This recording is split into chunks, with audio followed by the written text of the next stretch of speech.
how and when? Well, my personal journey towards my vocation is not unique, but at least in my own life is a classic example of the same sort of path that many of the prophets in the Old Testament, when they began to get an inkling that the Lord was calling them, they would say, well, you know, Lord, I'm too young. You can't possibly be asking me. Or I don't really speak well enough. You can't be asking me. Or you can't possibly be talking about me because I may not be good enough. They were finding all the excuses to say no. See, in my own life, as I journeyed towards priesthood, I had many periods where I came up with all the excuses that said no. Couldn't be me. Too young. Better people out there. Lord, try somewhere else. Not me. And when I graduated the college seminary, because I had been at Yale, left, went to the college seminary, when I graduated the college seminary, I was absolutely convinced I was not being called to be a priest. And there was a moment, one moment, at the chapel of what is now the Immaculate Conception Pastoral Center. Beautiful chapel, if you ever have the occasion to go, in the round.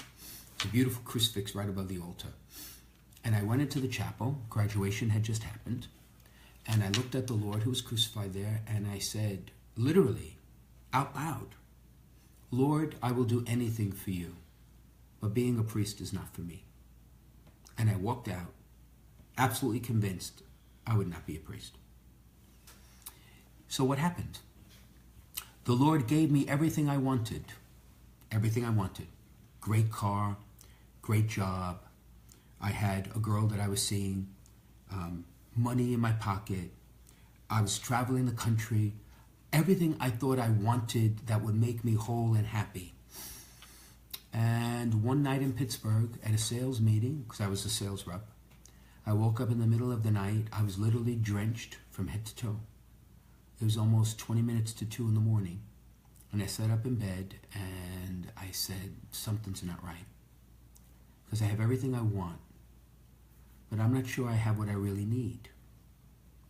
So because only the Lord knows deep down inside what we really need, what's really going to make us happy and joyful, what's going to fulfill my life and yours. And at that moment I said to myself, you know what, Lord? You have allowed me to figure out something really important. I think it's now time for me to do it your way. And perhaps what I don't think I need is what I really do need. And when I went back to the seminary, I've never looked back. I was ordained a priest, and now years later ordained a bishop. And it's not always been easy, but no vocation is easy all the time. Married life, priesthood, religious life. And yet I have never regretted it. I have never been more happy and more joyful in what I do. And the irony of it all, my friends, is on the day I was ordained a priest. Where was I ordained a priest? I was ordained a priest in the very chapel in the Immaculate Conception Center where I walked out saying I would never be a priest.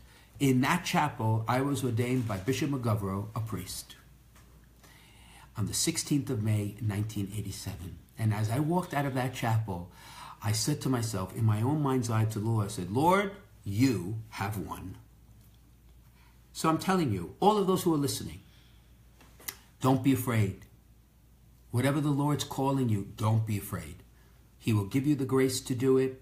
He will give you what you need, which is at times far more important than what you or I may want out of life. That was a very long answer to a very short question, but that's my story.